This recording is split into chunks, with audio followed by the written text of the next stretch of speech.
भंगारमध्ये लाखोंचा भ्रष्टाचार असल्याची चर्चा। शासकीय ITI पुलगाव येथील घटना। प्राचार्य संजय कोकुलवार यांनी भ्रष्टाचार केल्याचा संशय। भांडारपालाचे नाव देखील चर्चेत।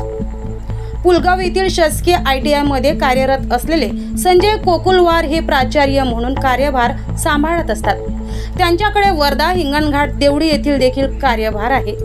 गेल्या एप्रिल महिन्याच्या अखेरीस पुलगाव येथील शासकीय ITI कॉलेजचे लाखो रुपयांचे लोखंडी भंगार कोणतीही निविदा जाहीर न करता, इतर कोणाला लिलावाची माहिती न करता परस्पर भांडारपाल यांच्या मदतीने विकल्याचा संशय पुलगाव येथील स्थानिक नागरिकांनी वर्तवलाय।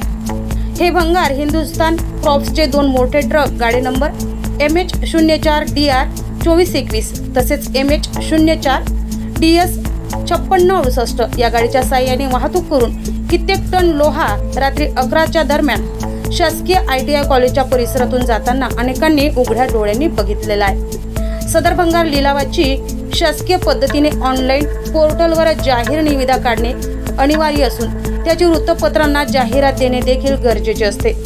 असे असताना देखील पुलगाव ITIचे प्राचार्य संजय कोकुलवार व भांडारपाल आनंद सोनटक्के यांनी कोणालाही सूचना न देता हे भंगार विकले कसे, असा प्रश्न जनतेच्या माध्यमातून विचारला जात आहे। गुप्त सूत्राकडून प्राप्त झालेल्या माहितीनुसार सदर भंगार हे वर्धा जवळील वायगाव येथे विकल्याचे बोलले जात आहे। या घटनेसंदर्भात आमच्या प्रतिनिधीने विचारपूस केली असता ITI मधील कर्मचाऱ्यांनी उडवाउडवीची उत्तरे देण्याचा प्रयत्न केला असे का? या संपूर्ण प्रकरणात वरिष्ठ अधिकारी यांनी दखल घेणे गरजेचे झाले।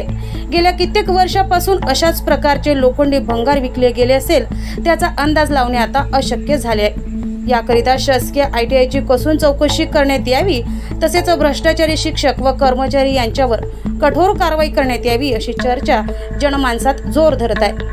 जनसंग्राम न्यूज, वर्धा।